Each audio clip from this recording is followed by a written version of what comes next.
Hello बच्चों, welcome to my channel Avinash maths academy. तो इस वीडियो में हम देखने वाले हैं, जैसा कि आपको दिख रहा है, क्लास 10th मैथ्स यानी गणित के चैप्टर नंबर 10 के, जिसका नाम है सर्कल के मोस्ट इम्पोर्टेंट क्वेश्चंस। ठीक है, तो solution of all most important question मैं समझाऊंगा आपको, एक एक करके देखते जाना है। तो जितने भी इंपॉर्टेंट क्वेश्चन होंगे मैं इनको आपको एक एक करके समझाऊंगा, और आप चाहो तो नोट भी कर सकते हो। अच्छा, इसमें मैं आपको बताने वाला हूँ इंपॉर्टेंट क्वेश्चंस। तो जैसा कि सिलेबस ख़त्म होगा तो मैं आपको एक्स्ट्रा क्वेश्चन भी दूंगा, जिससे कि आपको पूरे के पूरे नंबर मिल सकें।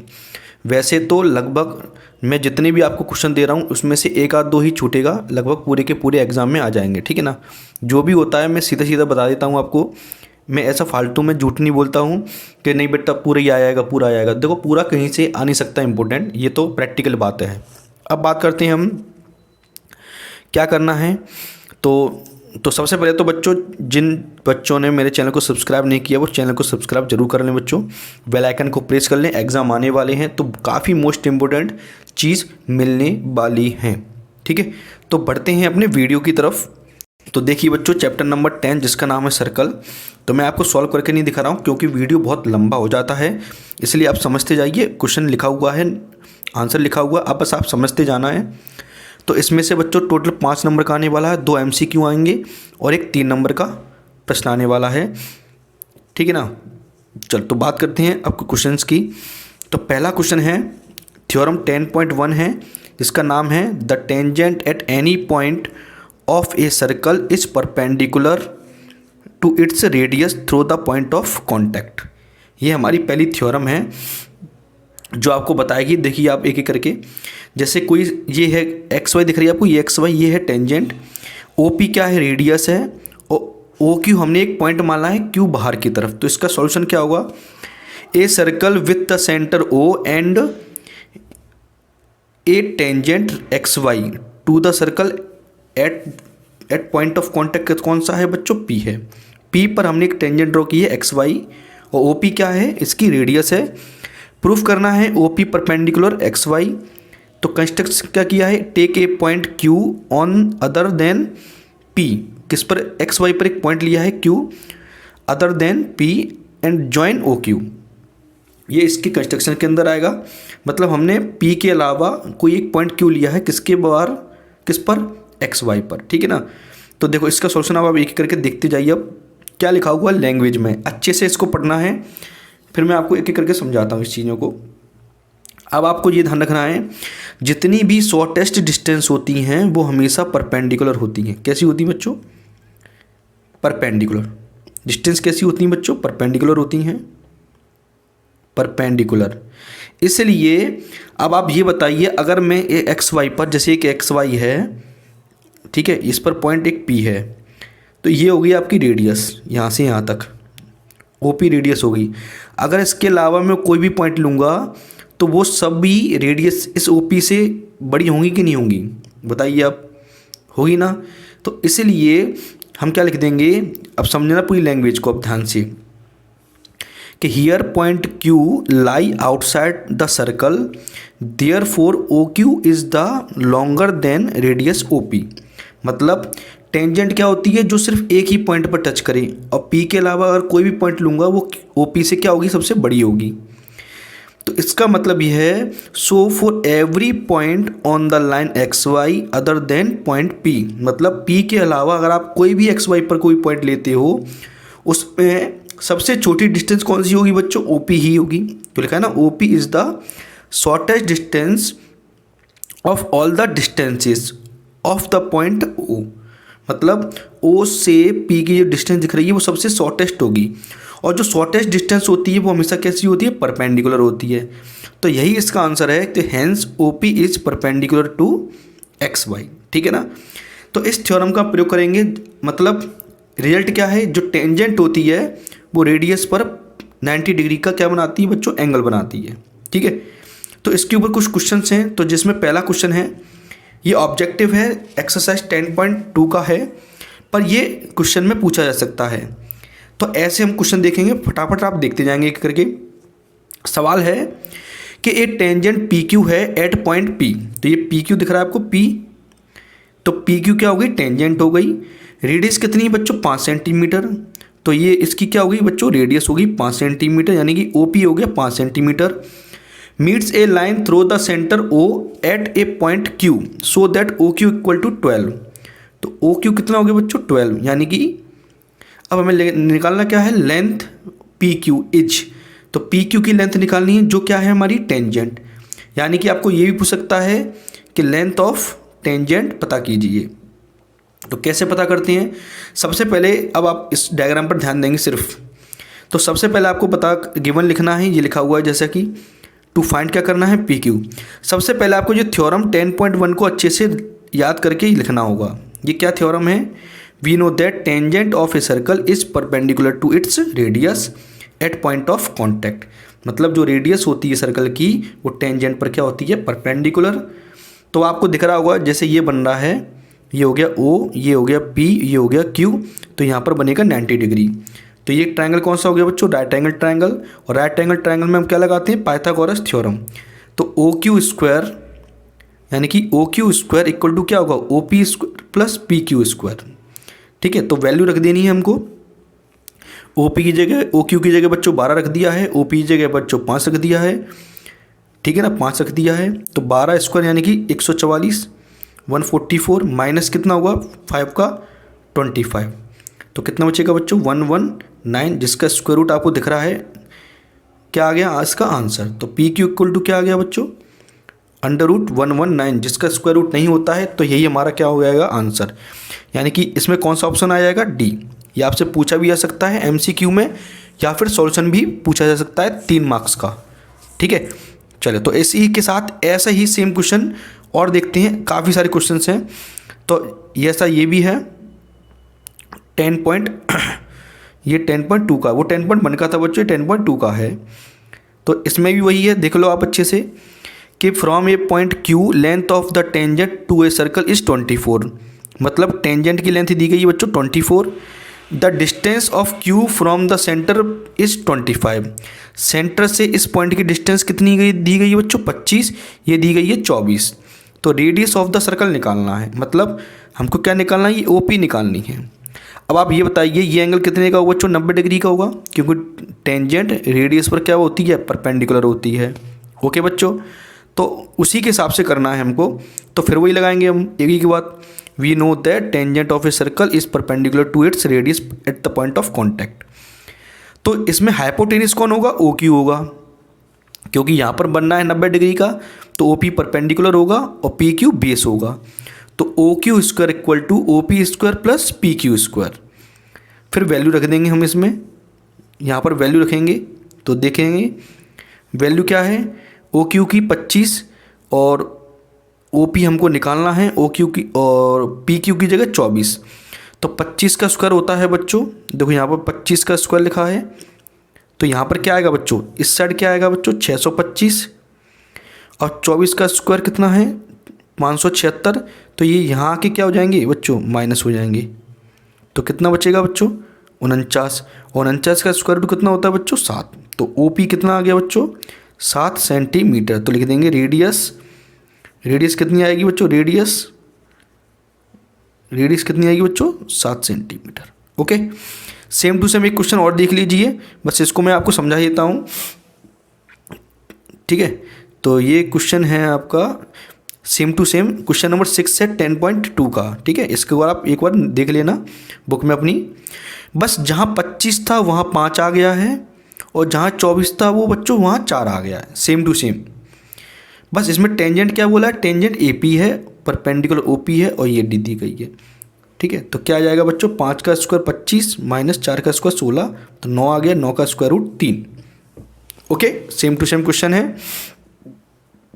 चलो तो अगला क्वेश्चन देखते हैं, एक और ऐसा ही अच्छा क्वेश्चन है, इंपॉर्टेंट है, इस साल के लिए इंपॉर्टेंट क्वेश्चन हो सकता है ये वाला। अब बच्चों देखिए अगला क्वेश्चन नंबर 7 है एक्सरसाइज 10.2 का। तो ये क्वेश्चन है, 2 concentric circle are of radii 5 centimetre and 3 centimetre. तो दिख रहा है आपको, कॉन्सेंट्रिक सर्कल उनको बोलते हैं जिनका सेंटर सेम होता है। जैसे मैंने एक सेंटर ले लिया, मान लो एक सेंटर ले लिया, यहाँ से एक सर्कल बना दिया, एक और सर्कल बना दिया, एक और सर्कल बना दिया।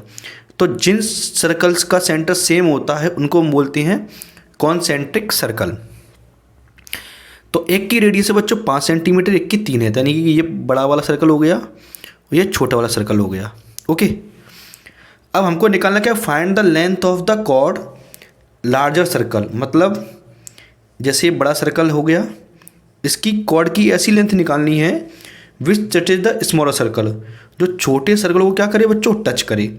तो आप बताइए छोटे सर्कल के हिसाब से ये इसकी क्या होगी, टेंजेंट, और बड़े सर्कल की क्या होगी, कॉर्ड। ठीक है, तो ये हमको डिस्टेंस निकालनी है। तो कैसे करेंगे, जैसा कि आपको डायग्राम दिख रहा है, तो OP निकालेंगे। ऐसे मैं आपको द्वारा बना के दिखा देता हूँ। ये हो गया सर्कल, एक सर्कल ये हो गया छोटा वाला, और ये बन जा रही है टेंजेंट, ये होगी रेडियस OP। ठीक है, इनको ज्वाइन कर लेंगे। तो बताओ, ये तो छोटे वाले सर्कल की रेडियस होगी जो 3 सेंटीमीटर होगी, ये बड़े वाले सर्कल की रेडियस होगी जो होगी 5।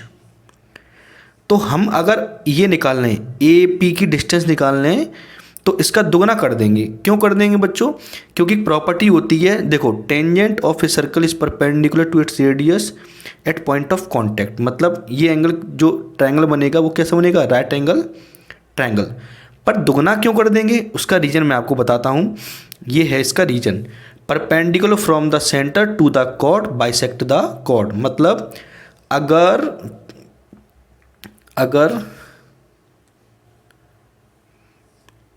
अगर जैसे सर्कल है, इसके कॉर्ड से परपेंडिकुलर डाला जाए तो ये इसको क्या करता है बच्चों, बाइसेक्ट करता है। ये दोनों क्या होती हैं, आपस में इक्वल होती हैं। और हमने पढ़ा था अभी कि टेंजेंट रेडियस की क्या होती है, परपेंडिकुलर। तो ये टेंजेंट है छोटे सर्कल की, और ये रेडियस है छोटे सर्कल की, तो ये इसके ऊपर क्या होगी बच्चों, परपेंडिकुलर। तो ये बनेगा राइट एंगल ट्रायंगल। फिर वही बात करनी है, पाइथागोरस थ्योरम लगानी है। ये दिया गया है 5, ये दिया गया है 3, तो 5 स्क्वायर माइनस 3 स्क्वायर यानी कि 16 आ जाएगा, 16 का स्क्वायर रूट 4। तो ये जो आपको दिख रही है AP, ये आ गई बच्चों 4, तो दुगनी कितनी होगी, 4 × 2 = 8। ठीक है, ये आपको सोल्यूशन दिख रहा है, इसको आप चाहो तो नोट भी कर सकती हो। ओके, तो नेक्स्ट क्वेश्चन इज, अच्छा क्वेश्चन है, इंपॉर्टेंट है। Prove that tangent drawn at ends of diameter, किसके, डायमीटर के एंड्स पर अगर हम टेंजेंट ड्रॉ करें तो वो क्या होती हैं, पैरेलल होती हैं। मतलब क्या है, जैसे एक सर्कल है, ये मान लो उसका क्या है, डायमीटर है। अब डायमीटर के एंड्स कौन से हैं, ये वाला है और एक ये वाला है। अगर इन पे हम टेंजेंट ड्रॉ करें ऐसे, तो हमें प्रूफ करना है कि ये टेंजेंट और ये टेंजेंट एक दूसरे के क्या होंगी बच्चों, पैरेलल होंगी, समांतर होंगी। ये हमको प्रूफ करना है। ठीक है, तो डायग्राम जैसा दिख रहा है आपको सामने, डायग्राम ये है, ये आपका क्या है, ये है आपका डायमीटर, ये इसके एंड्स पे 2 टेंजेंट हैं। तो हमें पता है कि AB पैरेलल CD प्रूफ करना है। तो सबसे पहले तो आपको भी लिखना है, we know that tangent of a circle is perpendicular to its radius. जो मैंने थ्योरम 10.1 में बताई है उसके ऊपर ही क्वेश्चन चल रहे हैं सभी के सभी। अब आप ये बताइए, हमने अभी पढ़ा कि ये एंगल कितने का होगा बच्चों, 90 डिग्री का। APO 90 का होगा, क्यों, ये रेडियस होगी और ये टेंजेंट है तो ये 90 डिग्री का होगा। उसी प्रकार ये रेडियस है, ये टेंजेंट है, तो ये भी कितने का होगा, 90 का। और ये कैसे बनना है बच्चों, जेड बनना है। ऐसे देखो, ध्यान से देखो बच्चों, जेड बनना है। तो जेड पे जब एंगल इक्वल होते हैं, जब ये 2 एंगल इक्वल होते हैं, इनको क्या बोलते हैं हम, अल्टरनेट इंटीरियर एंगल्स। जब अल्टरनेट इंटीरियर एंगल्स इक्वल होते हैं तो ये लाइन भी कैसी हो जाती हैं बच्चों, पैरेलल हो जाती हैं। क्या हो जाती हैं, पैरेलल।